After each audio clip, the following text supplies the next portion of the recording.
and welcome to episode 16 of Queerly Biz with Rainbow Assured. My name's Kerry King, and today we have again... Kekezza Reece. With that slow last time as well. And also... Setting it right. Producer Cal. Producer Cal is here, of course, because we don't do Queerly Biz without Cal. Cal is the backbone of Queerly Biz. I'm lying, it's me. I'm the scoliosis spine of Queerly Biz. Say A nothing. little bit queer. Just a touch. And bendy. Flexible. Anyway, Kez, you're back. Yes. Because... Well, because our last episode was so great, we didn't talk about anything you actually wanted to talk about. That's true. We did so many side quests. I think we went in several spirals. Yes. So you felt you ought to have me back to actually talk about neurodiversity, LGBTQ, neurodivergent, and the late discovered conveyor belt. That sounds like the generation game. I'll take the cuddly toy. Okay. And the speedboat. I want the car, please. Oh, okay. No, you don't need a car. No, Your my dad got, WAV like, a is my massive WAV is wagon. awesome. Yes. Wheelchair accessible vehicle for people that don't know what WAV means. I just thought it was like a WAV. sound file. I've already said It that is to you, also a haven't I? sound file. Yeah. Better than MP3, but I'm saying nothing. Okay, anyway. I can feel Cal nodding. It is correct. I know. It's an uncompressed I did audio sound codec. engineering at college. Yeah. Did you? Yes. It's the only thing I've ever got a distinction in. I did a radio play. But... It's 20 years ago and the software changed. I was going to say. Cool Edit Pro doesn't exist anymore. It's now Adobe Audition. So now... And it's not the same. We have the Coven of Chaos. We do! Because our last episode that we did here, everyone so listened fun. to it. We can't stop laughing. We can't stop listening to it. And my husband went, oh my God, that's so chaos. So we now have the Coven of Chaos UK. Yes, we do. Which is... the You, me and podcast. Isabella. Yes. Not video though, because... Because it was one more thing to organise. I'm which we doing the didn't editing. manage. I'm doing the editing, lying in bed, staring at the ceiling, going, why? Why did I agree to this? What the hell? Because you wanted to learn things. No, I think I was just bored. Yeah, okay, fair enough. And we had So- just so much fun. So we've now got the fun. And how long was that first episode? 2 hours. Cut down from 3. Cal's going, yeah, there's no surprise there. Yeah. Yeah, it just sort of went on and on, It didn't probably it? wouldn't have been as bad, that first episode, if Isabella and I remembered that we're supposed to talk into the microphone for the podcast. Because that's Funny just that. the funniest thing editing it. You've got this WAV comes up on the computer screen and you've got like Kerry consistently talks into her microphone. But there are definite times when Kerry is just talking to herself because you can't hear me and Isabella at all. I mean, I talk to myself anyway, but you're just making it more obvious. Yes. And Definitely. then there was like a phone call. There was, poor My Phil. mate Phil, poor Phil. Phil from the band, my guitarist. First ever episode, set the first rule. If your phone rings, you have to answer it on speaker. Lo and behold, Kerry's phone rang. Literally a couple of minutes after you'd said that. Yes. Yeah, poor Phil. Never mind. Right, so you are, let's just recap, you are neurodivergent. I am. Multiply Multiply and neurodivergent. obviously. You are we going with non-binary at the moment? Gender fluid. Gender fluid, okay. Your pronouns are fafer, They are fafer, but I understand they, she. okay. And you have a husband who is not bald. I have a But in ginger fact has husband, ginger. dwarf. Best way to describe my husband. He doesn't Who is mind. in like a thrash metal band or something. Thrush metal. Is that metal that's itchy? Do you know what? Yeah, if he a little didn't bit have a stinky. shower as often, maybe. So no, he's a drummer. So he's in a I suppose you could Metal. call it thrash metal. I don't. Screamy. It's like Do you want to plug the name of the band? Tunguska, How are you spelling that? No idea. as it sounds. Tongue. Tungus. Tongue as in mouth tongue. Tun. Right. Gus, Guska. If I'd known I was going to be plugging it, I would have worn the T-shirt, because I have one. I want someone to have a T-shirt of me next time. Did you hear that amazing compliment I got about my singing at the weekend? So I was singing at a festival at the weekend. So my husband's in a band. Tunguska is a... No, sorry. Tunguska. Yes. Yeah, no, I want a T-shirt of me, like, And preferably with now, like, my favourite compliment of all time, which was like, this woman stopped me and said, "Your voice is so beautiful. I have printable vinyl. It's like a siren luring sailors to their death." Oh, no, absolutely, yes. The best compliment you could ever receive ever Isn't in it the history of amazing? compliments. Isn't that fantastic? Totally. I was like, And you have it's green amazing. hair. According to Google, that Tunguska plays sludge metal. There we go, that is. Sludge? Yes. That You just either know it or sounds you like don't. Yes. poo in a drain. Yes. It's a subgenre of heavy metal that combines element of doom metal and hardcore punk, characterised by slow tempos, down-tuned guitars, and often nihilistic lyrics. What's nihilistic? Like hopeless. Is that like It's Niall not Horan or hopeless. something? But like, It does not mean hopeless. Nihilism is I'm hopeless. that you are a speck of dust traveling on a rock, hurtling through space. Nothing you do actually matters in the bigger scheme of the universe. Right. Not hopeless. Not hopeless. Not without hope. Not without hope. But we are stardust on a rock hurtling through space. Oh, yeah. In an ever-expanding universe. I mean, what we do in the bigger scheme of the universe is totally and utterly means nothing. it means I've asked AI to explain it to me go like I'm a Grok. 5-year-old. It says it's a belief that many things we think are important, like our values or morals, are actually not real or true. Exactly that. A nihilist might believe that life itself or the world does not have any specific meaning or purpose. That. That Joyful does sound life. quite hopeless. It's not hopeless. It's actually hopeful if you think about it. Is it? Anyway. So yes, my husband's in a band called Tunguska. He plays all over Norwich. It's a part-time band. What? Why is there 3 of them? Because they're all full-timers. They all work full-time and they're just doing it for fun, but they are fucking awesome. But is there 3 in the band? No. Well, you said part-time. Well, they are part-time. They're part-timers. Should we move on? I love confusing you, Kerry. It's wholly entertaining. And quite obvious when it happens. I know, it's so I get cute. so stuck. So cute. I am cute. So yes, my husband's got undiagnosed ADHD. It's confirmed by a therapist, but not. She's not a diagnostician. So it's undiagnosed ADHD. We're pretty sure he falls more on the inattentive side than the combined, but more inattentive. It's very heavily inattentive. Very, very heavily Samuel Reece. Very heavily, absent-mindedly inattentive ADHD.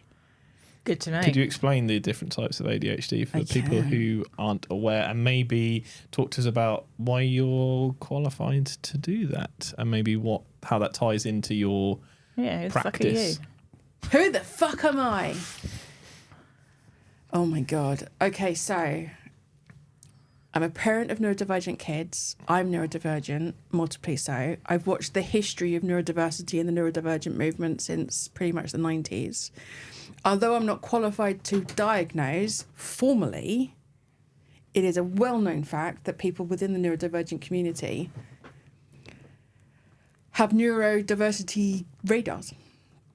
Yes. And I've been dealing with this for forevers.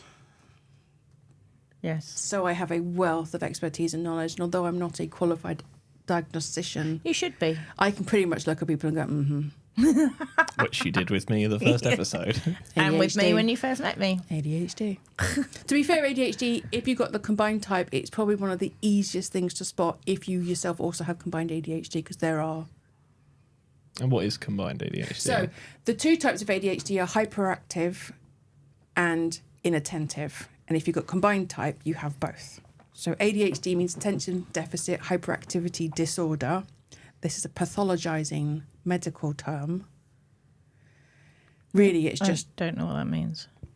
So ADHD comes from the psychologies and psychiatry fields. It's a science that looks at people's behaviours, developmental paths, brain injuries, not like neurology, but like trauma. Okay.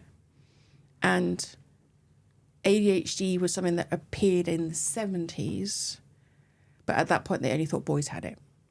Mm-hmm. And the history We of were ADHD... hiding in plain sight. My brother was diagnosed in the 80s and I was hiding, in plain sight. But the thing is, you've also got to understand the patriarchy, male medical bias and male educational bias to understand why girls weren't diagnosed in the 80s and 90s. And then you've got autism, which wasn't even... Well, you've got autism, which is the autism that everyone kind of knows about. The I don't like saying severe. The one which appears to be more severe has been known about for decades, but Asperger's came out in the, I think it was late 80s, early 90s when it was translated into English. Mm-hmm. So, and it wasn't diagnosed before that. Oh, you okay. only had what would now be classed as the most severe autism. I think it was called Kanner's autism, named after the doctor. And what other conditions are included under the neurodiverse spectrum?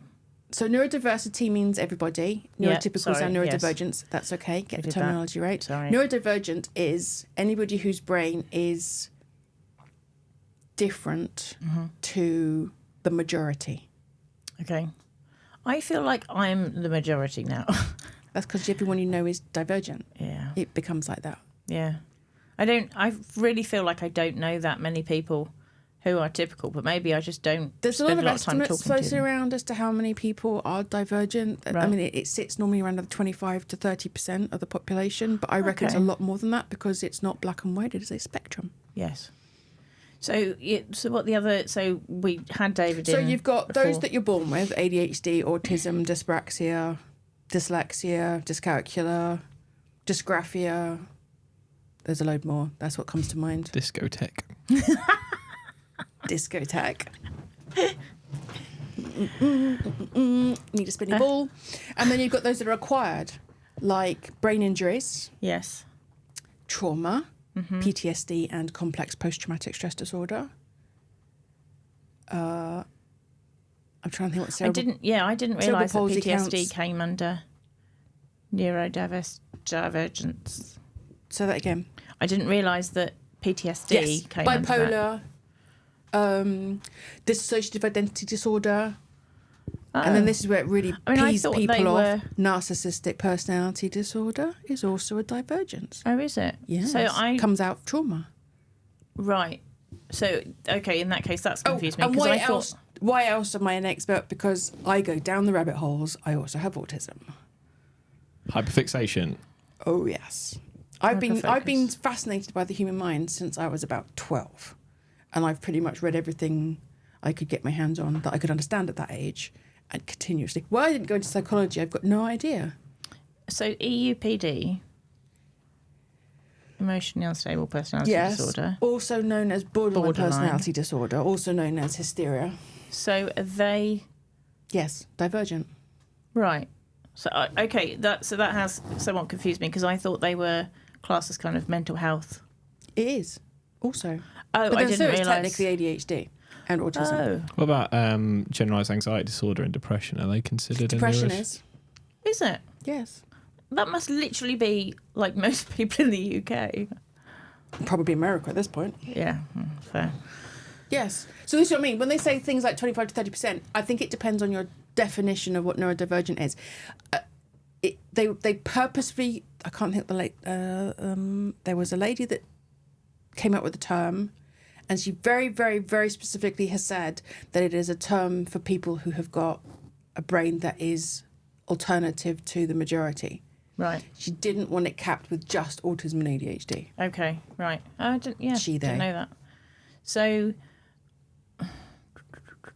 What is the ordinary, though? You know, What's the what? what is ordinary? You Well, know? exactly. It's And this such is a- where you start to think. So those of us that can get diagnosed, we have to be... It has to be affecting our day-to-day ability to function within the capitalist, patriarchal society that we live in. which mine definitely does. That's how you get your diagnosis. So if you're under the... My brain goes gaydar, and that's not right. I know what you mean. Neurodivergent dar. Divergent dar. Nerdar. Neurodar. You'd never get diagnosed. Right. Or, in the case of us that are hitting peri, Yeah. we're getting a lot of diagnoses at the moment with people hitting perimenopause because we weren't diagnosed in the 80s and 90s because we were female, born with a vagina, and I knew I'd get that word in there somewhere. Well done. Thank you. And Vag. vag. Yes, so, God. So we weren't diagnosed in the 80s and 90s, really not even in the early noughties, because we're not male. I don't know why I'm looking at camera, but... Soz. It's all my fault. And you're white, it's even worse. Not middle-aged yet, though. Can't blame him on that one. Or bald. No, he's working on that. Oh, no, that's David. Sorry. We're working on the ginger. Yes. So, Got quite a good head of hair, thank you very much. I completely lost what I was saying. So talk perimenopausal, yes. So talk to us about how you support people who are late diagnosed neurodivergent. Okay, so there's this long pathway to me. So you either meet someone who's neurodivergent, TikTok sends you all the algorithms, or you wandered for a while, or you've hit perimenopause and your world's fallen apart. You go to your GP and you get referred. That's usually the first battle, is getting the referral to get diagnosed. Mm-hmm. Assuming you even pursue that. A lot of people don't feel the need to actually get it formalised, but for me, I needed it. I needed it for many, many reasons. I needed it. Once you got the diagnosis, there's this belief in medicine that there's some cure or therapy or support. So you'll get your diagnosis and then you'll be given help to understand what that means and what you do with it and how that can affect your life and how it's affected your life. Yeah. And there's nothing. You get this report, which is pathologising language. It is horrendous if you've read it, although apparently you've read yours and it wasn't so bad. I liked it. Wow. It I hate my autism one. Might it's just awful. mean that I'm extra special. You But are so special. But I quite enjoyed mine. Although it did include a lot of things. I remember him, when I read it back, I remember him asking me about those things. And I remember thinking at the time, I didn't know this would be relevant. You know, like he talked about my terrible relationship history. Yep. And how short-lived my relationships generally have been in my life. Yep. I mean, I've only had one that lasted over a year and I'm 43. So that was the wife. ADHD. Got engaged very quickly. 4 weeks. The only reason I'm pretty sure my husband and I have lasted as long as we have is because we're both special. Yeah, I mean, I guess... I'm pretty sure his inattentive ADHD is the reason. I'm definitely going to need to find someone as long who's neurodivergent, because I just don't think I could... No. I don't think a typical would not bury me under a patio quite soon. And then plant orchids. Yeah. Yes. Yeah, because then you can't dig it up, can you? Didn't realise we were going to get a Fred West reference into today's what episode. What do I do? I feel that. Rosemary. I feel that gap. I wonder if Rosemary West was perimenopausal. I mean, she must have been at some point, but... Anyway, it's not a true crime podcast. It's I played Fred West in a A-level drama exam. So what do? I fill the gap. There's so many gaps I fill in this the gap. podcast. I fill the gap after diagnosis. So you get your diagnosis and you go, now what? Now, I went through that on my own. So I got ADHD. I'm going to confiscate his microphone, it's right. I got my ADHD diagnosis and my world kind of fell apart because although it's a relief to have an answer, your brain then goes through this period of, oh, that's why that happened. Oh, that's why that happened. Oh. That's pretty much where I am at the moment. Right. And then you go through all the research as to ADHD and then you go down the pathologizing language and then you start reading up about ADHD and a lot of it is not great out there. A lot of it, especially the older research and the older writings about ADHD, it is quite horrendous. Right. I mean, when my daughter was diagnosed with autism, we were offered ADHD or autism diagnosis because at the time you couldn't have both. Okay. Rolled eyes. And now ADHD is a thing. So we chose to go for the autism diagnosis because at that time ADHD was punished out of you. Right. So in the 90s, if you were in primary school, ADHD was punished out of you, whereas autism at that time was a little less known and you were more able to have input on what at that point was an educational statement. Right. Okay. Which is now called an EHCP, which we're fighting to maintain because the government is trying to cancel them. So I fill that gap. I give people space to have an exploration of their neurodivergence after diagnosis, or even if they're not diagnosed or don't feel the need to go get diagnosis, I just give them that space. It's kind of, I give them I don't control the space, but I don't allow it to go off on so many side quests as maybe would do if you were doing it on your own. Because there's a lot of information and you can end up being completely bogged down, and then you've got like information overload and decision paralysis. Nobody needs that, and then followed by burnout. Yes, I get all those. Yes, the so joy. I give people a space to explore their neurodivergence. You know, what that means. I go through executive functions, sensory profiles. Something I found really interesting recently, and again, it's since the diagnosis, since reading what he wrote about my answers and that, is about the whole kind of seeking dopamine and seeking your dopamine fix. And then... Do they call that dopamining? We do. We do call that dopamining. Do you? We do. Did you think you'd And then just you've got come up with dopa that? dressing. I thought you'd come up with And that. Kerry, then you've got dopa dressing, where you dress for the dopamine. Oh, well, that makes an awful lot of sense. That's me pointing at my green hair. And my green hair. And What do you Kerry's call it green where hair. you can't wear jeans because you don't like the feel of it on your skin? Sensory averse. Oh, yeah, Interesting. My So- son can't wear jeans. He has to wear the lined ones or leggings underneath. There's things that I can't eat because of the Sensory texture. averse. Right, okay. So there's different senses. So you've got the 5 that everyone knows about, which is sight, sound. I'm not sure kind of count this off my fingers. Touch, Sight, smell, sound, taste. touch, smell, and taste. Yeah. But you've also got proprioception, interoception, and Right now you're just like saying words. vestibular. No, Oh, vestibular. Bruce Willis. Sixth Sense. No. No. Although a lot of us who've got autism and ADHD and probably also see PTSD do feel we're very empathic. Oh, that's the thing. Yes. Yeah, I'm an empath. Yes. Oh, that makes sense then. Yes. So that's what I mean. There keep being things that come up and I go, oh, yeah, I'm that. Oh, yeah, I'm that. Oh, I've had that. Oh, yeah, I do that. Yeah, I don't think people understand what an empath is. I don't think they really understand that for us, we can be in a room and we can literally feel the emotions change in a room. Yeah. Yeah. Yeah. Empath. Like physically. Yeah. Yeah. And it doesn't... It's a weird sensation. Very. And I guess because I've always had that, I don't really know what it's like not to have that.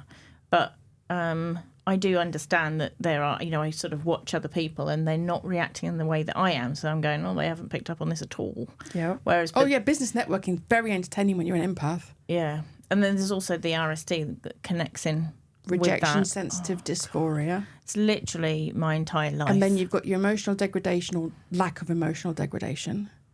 So people talk about object permanence, which is not actually what you have with ADHD. Object permanence is that when you don't see something, it doesn't exist. It does exist. We know it does exist. Yeah. We just don't remember Yeah. because our working memory doesn't function that way. Right. I think that's definitely something I need to find out more about because that affects me badly Will do. in my life. And then emotional degradation is, if I don't talk to somebody for a year, to me, it's a day. Yeah. Emotionally. So I can pick up a conversation with somebody Yeah. a year or 2 years later and it's as if no time has passed. But Yeah. for them, I have to remember that time has passed. Yes. We don't sit in It time doesn't- like other people. No, it doesn't. I get the same thing. I mean, Emotional it degradation. literally could. Oh, okay. Most people have this emotional, that as time passes, their emotions lessen. And for us with ADHD, that's not the way it happens. Also, you've got our emotional world, which is like bottomless. So we don't tend to get this gentle wave of emotions. We tend to get tsunamis.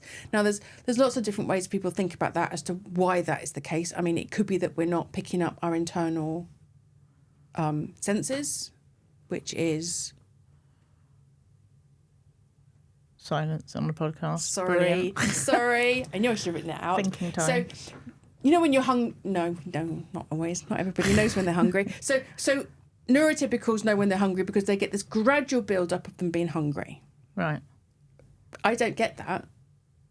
I'm Well, I either just eat anyway. ravenous or my tummy starts to gurgle and I go, oh, I must be hungry. Or I get anxious and then I realise I was actually just thirsty. Right. I just can't. Which is your interoception. I knew the word would stop come back. thinking about food. Like I have a food. Yeah, but you're in perimenopause, so we're permanently hungry. And you've got fibromyalgia, so permanently hungry because you're permanently tired. Yes, that's true. Oh, okay, right. That would be why that is. There's so many things that I think one of the things that I've struggled to tell my parents is explaining why I needed a diagnosis and why I wanted to make sense of these things. Okay, so the way I describe it as, there has to be enough people with similar enough symptoms for them to have named it. Yes. That gives you community. Yes. Which makes you feel less alone. Yes, see, that's why And it I can need be a label lonely. or a box. When you think you're stupid and lazy and putting in all the effort, but you're stupid enough that you're not getting the grades. I remember school. I went through the whole of school and I was like, effort A, grade D. I remember thinking, but I made all the effort. Yeah. How is my grade so... I must be stupid. Yeah, I spent a lot of time thinking about Right. it, and yet I what must came be out stupid. on paper was so not you go through, good you enough. collect all these labels. Yeah. Stupid, weird, failure, all the criticisms, and people are neurodivergent. Let's try harder. They think there's something like If 12,000 Kerry applied herself. More. Oh, yeah, I love that one.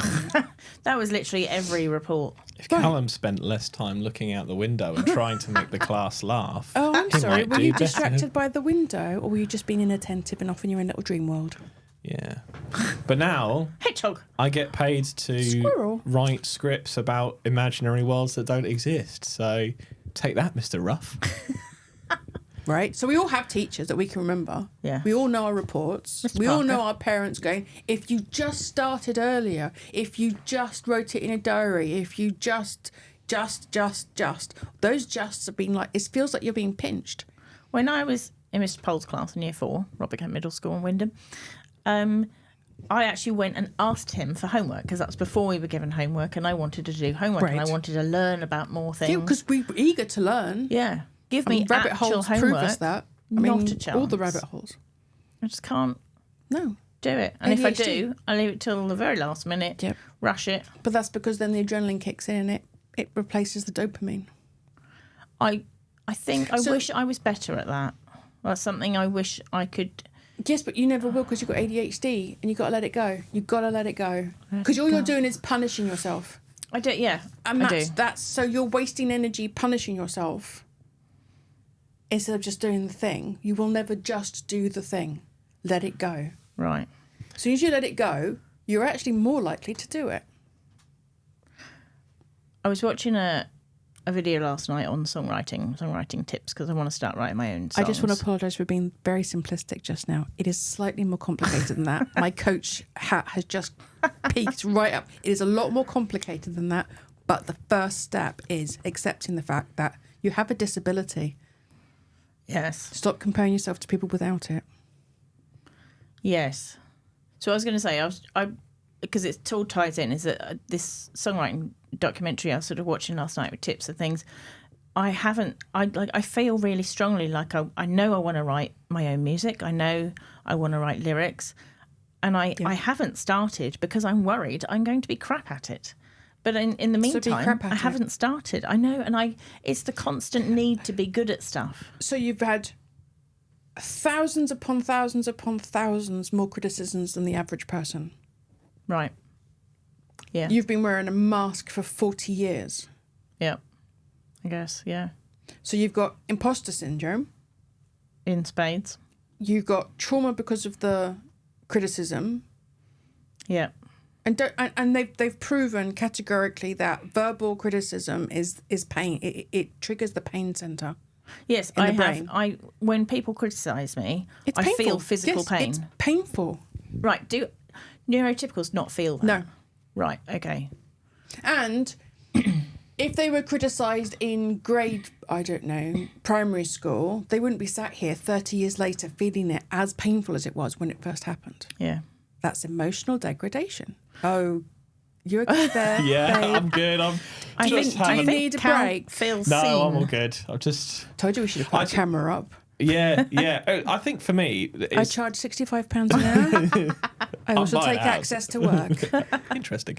I think for there's sort of two questions in my head. The first one is, do you think, or have you seen, sort of in your practice, internalized whatever the neurodivergent equivalent is of internalized homophobia. So I've Yes. heard stories of people that, you know, have refused to admit yes, Internalized ableism. Yeah. Have you experienced that where people kind of I had to process my own. Yeah. And I still have days when it flares because I've also got moderately severe myalgic encephalomyelitis. So there are days because I came in on a power chair. There are days when my brain convinces me I don't need it. That's internalized ableism. That's me saying I probably don't need it. I'm just being lazy. I'm making notes, not texting. I promise. I'm just things Texting to his Google girlfriend later. going, I've definitely got ADHD. Because I think, you know, I've... Is that because you won't remember it later? Hey, I didn't come here to be called out like that. I think I just see it a lot. I think, you know, growing up in probably an environment and a town like Lowestoft where, you know, I grew up in Cornwall. You know, things like that are, you know, oh, you're not got ADHD, you're just lazy, and you just want an excuse to be lazy and to not take responsibility and things like that. So I think there is sort of there's a hesitance and a reticence in my mind to explore a diagnosis. Internalized ableism. And I also wonder as well, there's also a more interesting question is the rise of dopamine exploitive technologies like social media. Do you think that is uncovering more people with neurodivergence, social media. or do you think there are people that are becoming sort of do you think dopamine addiction is a different thing to maybe ADHD, and maybe we're conflating the two, or am I just been capitalistic brainwashed? That's a really, really good That's a really good question. My brain is processing it, and I know that means silence on a podcast. No, it's fine, because I want to just go back to what you said about the feeling lazy, and one of the things that I got the impression of, and now whether or not this was the intended message or not, if I took it as like a rejection sensitivity thing, is that I feel lazy on a regular basis. But you're not. But I apparently am not. I do everything. Susie frequently says to me, I don't know how you do everything. You have fibro, you have peri. That's classic with ADHD, taking on more than you can actually manage. Definitely, I do that. But I still feel lazy. But do you think that's maybe why you're overpacking your calendar, because you feel lazy, therefore you're packing more in so you can prove that you're not? Yes, and I still don't manage it. All I do is end up exhausted and then tell myself I'm lazy. And then your fibro will get worse. Yes. So I also feel that people are sort of saying to me, you're lazy, you don't do, like you do a lot of things, but none of them are necessarily things that earn you money. None of them are things that you... Capitalism. Yeah, but, you know, help you pay your way in life. Yeah. But also, I think that people say... Does a tree have to have a job? It has a job. Do you feed birds? I feed birds in my garden. My birds don't have to do anything for me to feed them. I feed them because they exist. Pigeons and I hump on my fence. Great, there you go. So they have a fence that they can hump on. They have a job. Do you charge them for that? No, but I could. I mean, that's technically sex work. You could totally tax them. And report them. So back to your question about the dopamine. No. Hang on, I'm still on this one. Kerry I haven't got to question. the end of it yet. So the feeling lazy, I'm wondering if I am... this could be me imagining this. Spit it out. I think I get the impression that my dad thinks that if I'm being told that I think I'm lazy, I become it. Nope. So I'm told that I have a problem like fibro, and therefore I lean into it. I think that's what he thinks, that I will get a diagnosis and then go, oh, brilliant, I've now got an excuse not to do this. Okay, so after a diagnosis, there is something called skills regression. Right. Because you suddenly realise that you've been pushing so hard for so long. And I think it's almost like a mini burnout. Once you got the diagnosis, it's confirmation that you're not lazy, you're not stupid, you're not, well, you are still weird, still very special. Yeah. But there's a reason for it. Yeah. And there is a period after you get diagnosed where you get a skills regression. That's normal. Right. Okay. I don't think I've learned about that, and perhaps that's something I need to know a bit more about to make me feel that I'm not. You're not. I'm not. You're not. I'm just not. You're not. I am. So lazy. In some ways, let's be quite clear here. I'd be very surprised if there's actually a very big percentage of people on the planet who are actually lazy, burnt out, overworked, underpaid, tired, living in a capitalist society within a patriarchy, having to deal with male medical bias. Sorry again, Cal. There's a lot of us that feel lazy. We're not lazy. We are dealing with a society that is bombarding us 24/7, especially with the advent of social media. I mean, we literally are watching Gaza being bombed in real time. Yeah. We've never had a globe See, as small as we have like today. that I find really hard because I'm an empath. Yeah. And it's painful. It is. And I mean, watching those before and after photographs on Google Maps or Google Earth has been, I sobbed. But I'm sat there going, other than me moving to Gaza, I'm multiply disabled. I'm horrendously got bad ME at the minute. You know, what can I do that would make any difference whatsoever? So I emailed my MP and I followed Greta when she went on the boat so that the world was following her. I might only be one set of eyes, but I was another set of eyes. It puts the numbers up. The world is watching. The world is watching in real time. It's terrifying.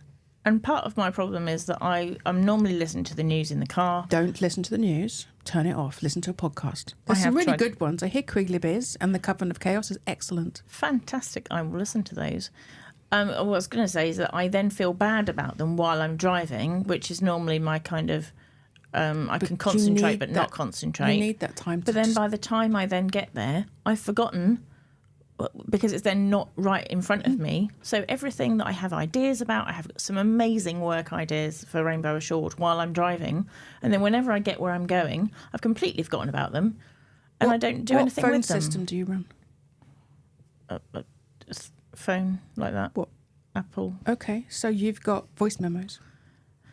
Yes. That's exactly what I was going to say. I've regularly got into the habit of just having a voice recorder running the entire car journey.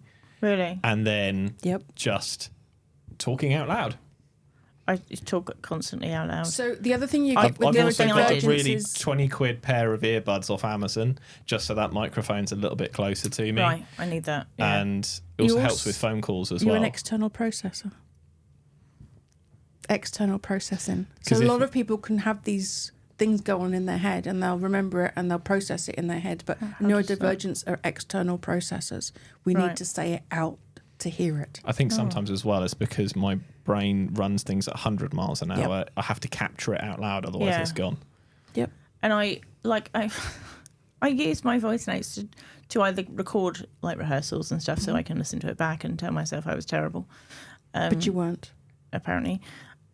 Or I talk to myself about my shoes and then I send you voice notes. There's like 20-minute voice note about my shoes. So what?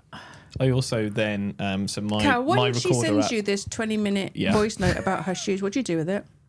Listen to it. There you go. On 1.5x speed. But it's really, only on 1.5? Yeah, I can't Audiobooks on it. 2 are so much more fun. Yeah, but I can't understand and then just to extend the conversation around the voice recording, my voice recorder app also has an automatic transcription feature, so it will automatically transcribe it. Too. And then I dump that transcription into Google Gemini and ask it to summarize it for me. And give me action. Otter does that for me, but it is a paid platform. Yeah, Otter is also very, very good. I told someone the other day that was called Goat. I've also just started like a using... sea otter. They hold your hand when you're sleeping at night on the ocean. That's how I remember it. We'll start using Google Gemini as a life coach. Very, very interesting experience. But that's a whole other podcast. Just be very wary with AI. Oh, yeah. There's been a death. A kid was... literally AI, one of those AI therapies, the kid was actually baited by the AI therapist to unalive themselves. Oh my God. So a warning. Haven't fallen in love with mine yet. What? Fall in love with your what? AI. Therapist. Can you fall in love with your AI therapist? Yes. I mean, I can imagine I would get hyperfixated because that's what happens to me. I get hyperfixated, on people. Why did I just apologise to a microphone? I get hyperfixated on people. Yes. We've talked about this before. We've had this discussion. We have. I'm not going to mention the name, poor bloke. It's so frustrating. Sorry, everyone in the room knows who. It's so frustrating. It is frustrating, and because hyperfocuses are one of the hardest things to shift. So, my daughter, when she started high school, her hyperfixation was those wooden trains. Oh. And the Brio, and she not Brio, what are they called? Anyway, the wooden train sets. She had loads of them. So there is a point to my story.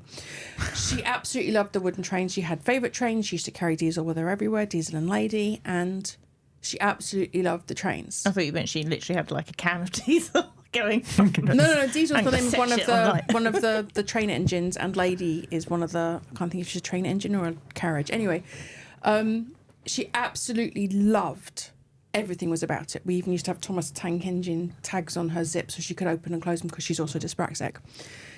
When she started high school, we suddenly realised that talking about wooden trains as an 11-year-old is less acceptable. Mm-hmm. So over a period of months, we moved her from wooden trains to Warhammer.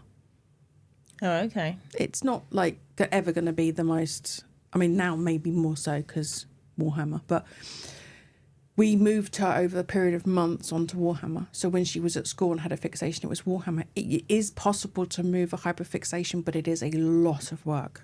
I would like to apologise in the past and in advance for any hyperfixations that happen to people.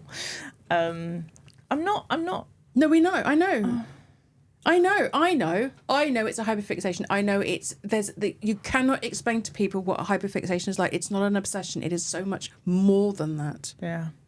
It's hard. It's really hard. And then you're almost putting yourself... sweating it. It's everything in your life suddenly becomes focused on the thing. And I get that with I'm very lucky that my subjects that I get hyper-focused on are arts and crafts, making jewellery, and the human mind.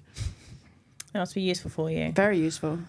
Mine, I'm just sorry. And if anyone becomes one of my hyperfixations, I'm just sorry. Because it's... But you've got a disability. Right. Yeah. I don't apologise for not being able yet. to walk up a flight of stairs. No. Obviously, there's a line between having a fixation with a person and where that could become stalking. Yeah, no, it's not. It's not that, or, thankfully. as is the case for some neurodivergence, I'm not saying neurodivergence is the reason why, but an obsession can move into sexual obsession. Right. And that's when you can start getting into trouble with the law. Right. Okay, no, thankfully it's not. It's not that But way. it is possible to move a hyperfixation. But as now you know that is a hyperfixation, Yeah. as much as it is horribly uncomfortable Yeah. and painful to deal with, Yeah. at least you know it's a hyperfixation. Yeah. It has now at least passed, which is... That's good. I'm pleased. massively And you can move them. a relief for Obviously, me if you and can move him. it onto an inanimate object, it's probably slightly easier to deal with because you just carry one in the car with you. You can't just kidnap the person because that's illegal. Apparently. Anyway, let's wrap that up. You'll have to come back again because we Obviously. could literally go down so many Or rabbit holes. join us on the Coven of Chaos because this is literally what we talk about all the time. Yes, Coven of Chaos. Coven of Chaos UK. Yes, that one. So, thank you very much for joining us. We have producer Cal, we have Kekezza Reece, and we have... Never did answer your question. We'll talk about it after the show, don't worry. Kerry and Okay. Kekezza. That's episode 16 for Quilly Biz with Rainbow Assured, making your workplace a safe space. See you next time.